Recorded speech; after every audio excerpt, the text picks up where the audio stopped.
My son's scream still echoes in my head. A sound no mother should ever hear. It wasn't just pain, it was betrayal, sharp and raw, cutting through the night like a blade.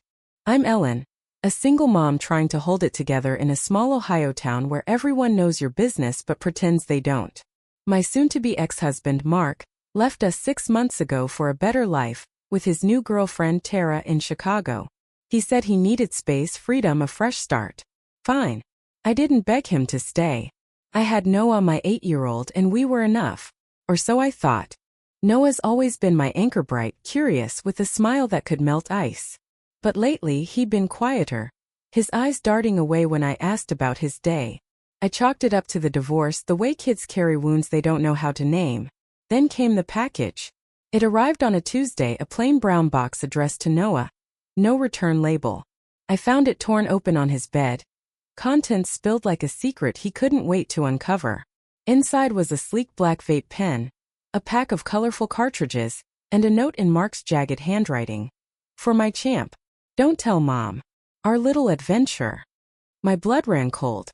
Mark, the man who'd once sworn to protect us, was sneaking poison to our son behind my back. I confronted Noah, my voice shaking. Where did you get this? His face crumpled, guilt and fear warring in his eyes. Dad said it was cool. Said it'd make me feel big. My heart shattered. Noah was 8. 8. I called Mark, my hands trembling so badly I could barely hold the phone. What the hell were you thinking? I screamed. His voice was smug, dismissive. Relax, Ellen. It's just a vape. Kids experiment. You're too uptight. Uptight? My son was wheezing by dinner, his small chest heaving like he'd run a marathon. By midnight, he was in the ER, hooked to monitors, his lips tinged blue. The doctor's words hit like a sledgehammer. Nicotine poisoning. He's lucky to be here. Lucky. The word felt like a slap. I sat by Noah's hospital bed, watching his chest rise and fall, each breath a fragile victory.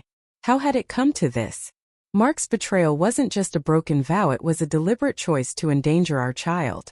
I wanted answers, but more than that, I wanted to understand why. Why would a father do this? The next day I drove to Chicago, Noah's hospital bracelet still on my wrist like a battle scar. Mark's apartment was a glossy high-rise, all glass and steel, a far cry from our modest home. Tara answered the door, her smile faltering when she saw my face. He's not here, she said too quickly. I pushed past her. Mark was sprawled on the couch, a beer in hand, looking like he hadn't a care in the world. Explain, I said, tossing the vape pen onto the coffee table. It landed with a dull thud, a small object carrying the weight of our broken family. Mark's eyes flicked to it, then back to me, unrepentant. Noah's fine, isn't he? You're making a mountain out of nothing. Nothing. My voice cracked. He's in the hospital, Mark. Because of you. Tara shifted uncomfortably, her eyes darting between us. Mark said it was harmless, she mumbled. Said it was just flavored water or something. I laughed, a bitter, hollow sound. Flavored water? You're both delusional.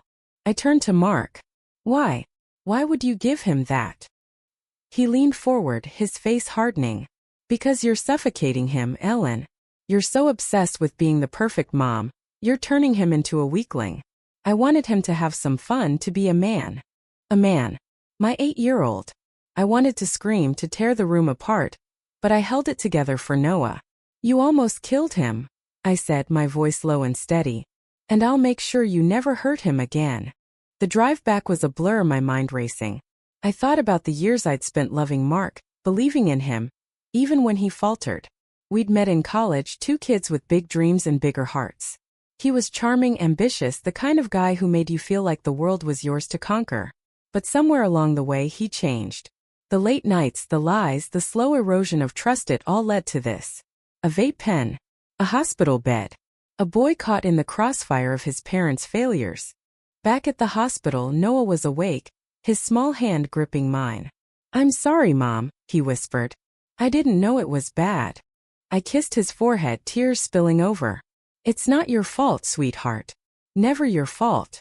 But it was someone's fault, and I wasn't going to let Mark walk away unscathed. I hired a lawyer the next day. Mark's gift wasn't just a lapse in judgment, it was child endangerment. The police got involved, and the court date loomed like a storm on the horizon. But this wasn't just about punishment. It was about protecting Noah, about showing him that love doesn't hurt, that trust isn't a weapon. The courtroom was cold, sterile, a stark contrast to the chaos of our lives. Mark sat across from me, his lawyer whispering in his ear. He looked smaller somehow, less like the man I'd loved and more like a stranger. Noah wasn't there, thank God, but his presence hung over every word.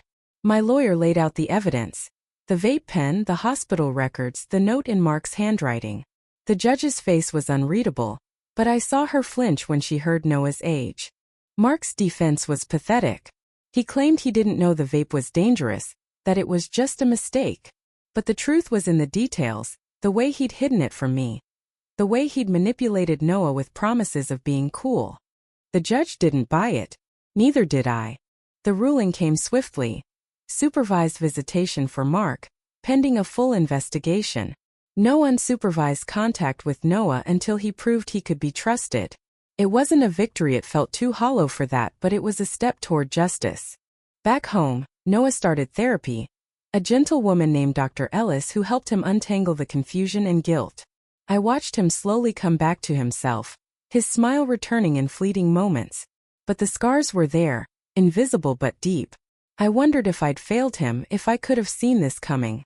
Dr. Ellis told me guilt is a liar, that we do the best we can with what we know. I clung to that, but it didn't erase the ache. One night, Noah crawled into my bed, something he hadn't done since he was 5. "Mom," he said, his voice small, "is Dad bad?" I took a deep breath, choosing my words carefully. "Dad made a bad choice, honey. That doesn't mean he's all bad. But we're going to keep you safe, okay?" He nodded, curling into me, and I held him until he fell asleep. Months passed, and life settled into a new rhythm. Noah's laughter filled the house again, though it was quieter now, more cautious. Mark sent letters, supervised by the court, promising to change, to be better. I didn't trust them, but I kept them in a drawer, just in case Noah wanted to read them someday. I started volunteering at a local community center, teaching parents about the dangers of vaping, about how something small can spiral into something deadly. It felt like reclaiming power, turning pain into purpose. Noah came with me sometimes, handing out flyers with a shy smile. He was healing and so was I. But the questions lingered. How do you forgive someone who hurts your child? How do you balance justice with compassion? I didn't have answers, but I was learning to live with the uncertainty. Noah was my why, my reason to keep going, to keep fighting. One evening, as we sat on the porch watching the sunset, Noah turned to me. "Mom, do you think Dad will ever say sorry?" I looked at him, his eyes so much like mine, full of hope and hurt. "I don't know, buddy," I said. "But what matters is that you're okay. And you're stronger than you know." He smiled, a real one this time, and leaned against me. For the first time in months, I felt like we'd make it. Not just survive, but thrive. What do you think? Was Mark's punishment fair? Or should he have faced harsher consequences? How do you weigh a parent's mistake against a child's safety? Share your thoughts. There's no right answer. Only the truth we find together.